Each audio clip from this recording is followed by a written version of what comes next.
So then we are back with more understandings from the time of the second tabernacle services, where we find the Aramaic English translation of the word. This translation comes from the original manuscripts of the prophets of the Israelic lineage. So then we can understand the time of the end. As per Yeshayahu the prophet, we find layers of understanding of the spring feast, the autumn feast, and also the returning of the holy cities of the Hamashiach laid waste from many centuries.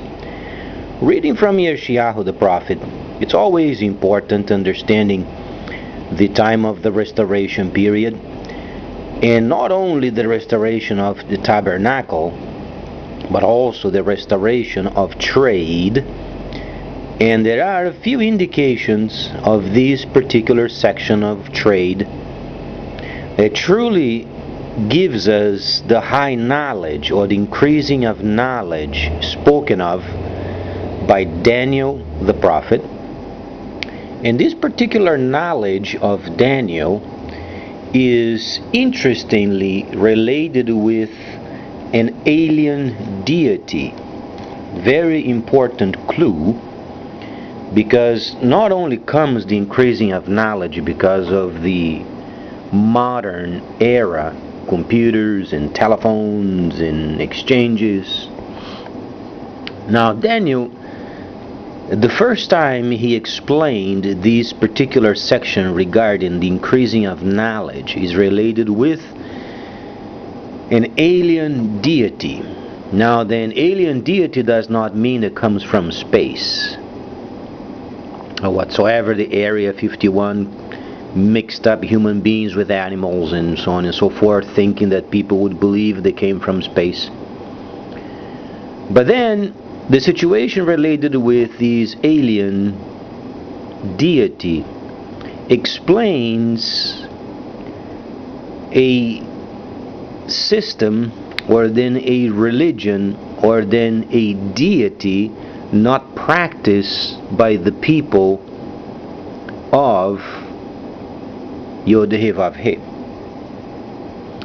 So very interestingly, when Daniel was explaining this particular section, himself being the financial minister of the kingdom, his entire thinking and understanding related with the Gentile world was related with the transactions, related with the languages, related with the relationship with other nations, related with the many kinds of trade details, because mostly of these prophecy relates with the Gentile level from the standpoint of trade. And then the increasing of knowledge, very important, 39th verse of the 11th chapter of Daniel.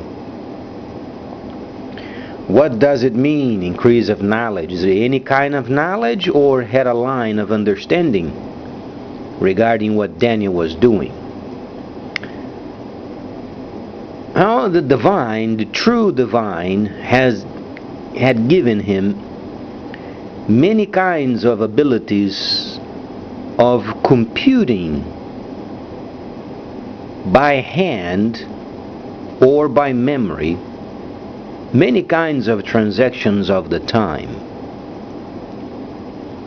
Obviously, the divine was able to help those of his that were involved with a representation of the divine nature. And these boys, they were representing, and then later on, Daniel became an old man, and he was the representative of Yod-Heh-Vav-Heh throughout his life. So the natural fact of increasing of knowledge is directly and only related with trade. It doesn't mean truly that in our days the knowledge would not increase from other areas. But the most important focus point of the nations is related with trade. So that's the point that Daniel was focusing on, because the trade and the flow of trade in a faster pace was then developed and performed. Now then, the situation amongst the nations, very importantly, relates with the number of transactions in flexible network. Now then, Daniel knew how to do the exchanges from many nations around him in Babylon and then later on with the Persians. However, he had to have some sort of calculating system to do the exchange and giving a line of credit in direct relation with many other sections in adjacent areas of Babylon. And he was responsible for bringing the results and the final reports before the king. Now, as a representative of the court, he couldn't take this lightly. Obviously, our country does not even get close to this big responsibility of bringing results before the government, because the government itself has become a club of friends. But it wasn't so during the time of the king of Babylon, neither the other kings from whom Daniel worked under. Now then, why is it then that it's so hard for our government to understand that the sovereign borders does no longer defend with machines and military? Now they talk a lot of cyber problems, cyber war, and many hackers that get in the system and so on and so forth. But the government has not yet truly promoted an understanding that the sovereign borders of a country only can be protected when the internet trade is then regulated. So then, as I understand, Germany lost the Second World War, but won the war 70 years later. So maybe the intentions of Germany back then wasn't as bad as we are thinking. Administrative-wise, not war-wise. There is a huge distinction from war in the field versus the objective of organizing and administering the whole area. So from the standpoint of administration, trade, economy, Germany truly won the war many years later, but they did. So then, as far as the nations of Europe under the leadership of Germany, very responsible country, from torn apart and destroyed, and then becoming leaders and organizers and administrators of the entire European theater. Now then, as far as sovereign borders, though they have the same system or they share a system, there is the particular understanding, growth and development per area. Now, as they are united and trying to work together in many kinds of situations, understandably, the trade via online requires systems so that they can work together with flexible networks. Simply means working with a centralized, in other words, central banks, they generate money and generate taxes to a certain extent. If people are honest, there are, those people who steal and they don't give the money back to the government and they find ways of not paying taxes. I'm not talking of those. Either smart or scoundrels, they can pick. But then, in a normal understanding that a person should responsible and pay their share of taxes so that the government can function. We find then a very big problem regarding then the flexible networks when speaking of decentralized money system. In other words, virtual money, virtual systems related with some sort of a value such as the Bitcoin, Litecoin, and many other types of virtual coins. Some of them are related with Bitcoin from the nation.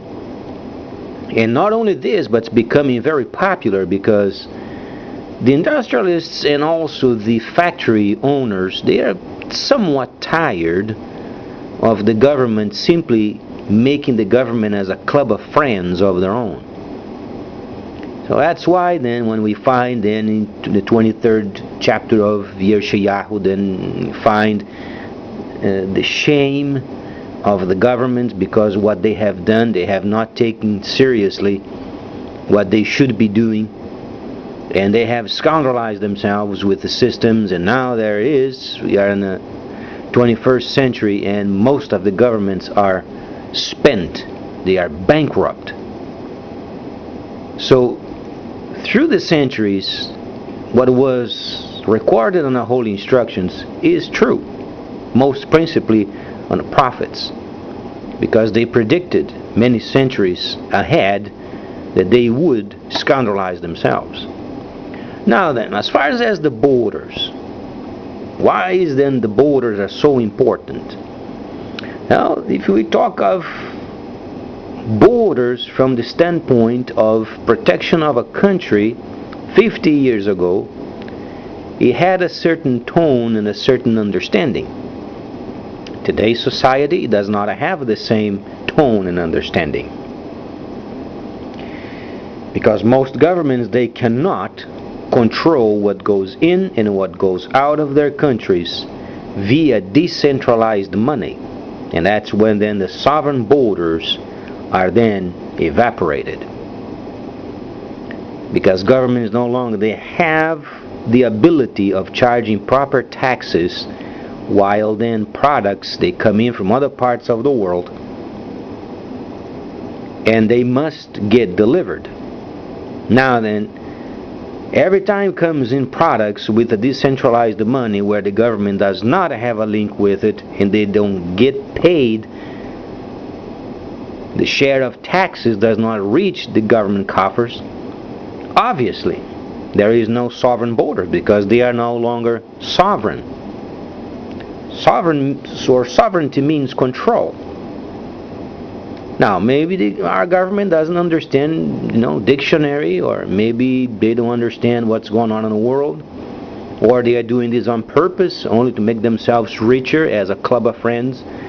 So then the other 40 years when they come in, they do the same thing, and then people have this, fake belief that the government is doing something in the name of religion, so then improves the lives of the citizens of the country.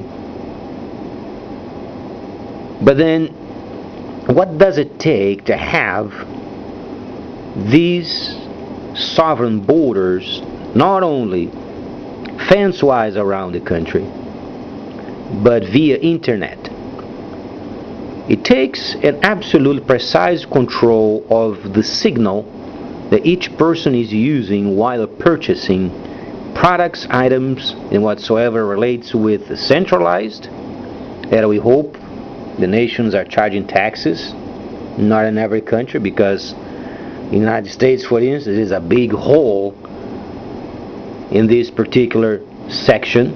They cannot even control the taxes that are flowing through the internet. And then speaking of decentralized systems, not as much as a dream of having it regulated. But in a normal situation, what it would take to get the centralized and centralized monetary system to pay their share and fair share of the system. It was explained many months ago or years ago, explaining of the simple analogy of a card. where then a person would have the privilege of receive a card from the government where they make purchases and transactions and transfers via this card in any registered computer.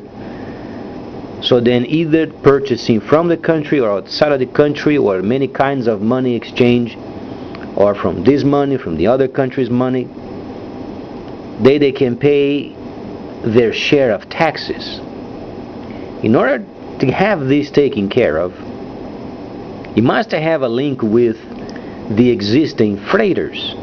So the data of the freighter can relate and link up with the government. So then by the time they do the exchange or they purchase, then the government receives its taxes. Now China has come with the quantum signal.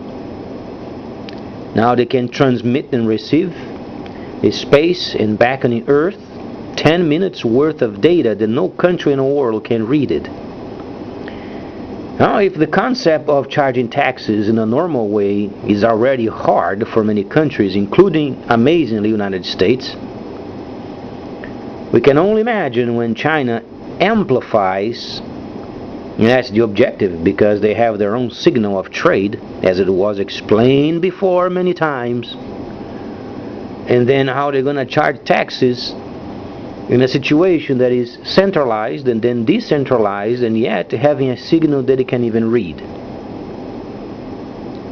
So the situation is very dire, but at least during this period of time where then the signal is easily available and the signal is not yet obscured save from China's system, what can nations do to get their system or their sovereign borders truly meaningful as per the meaning of the word? We're going to talk more of these next time, so please stay tuned. Much more coming up.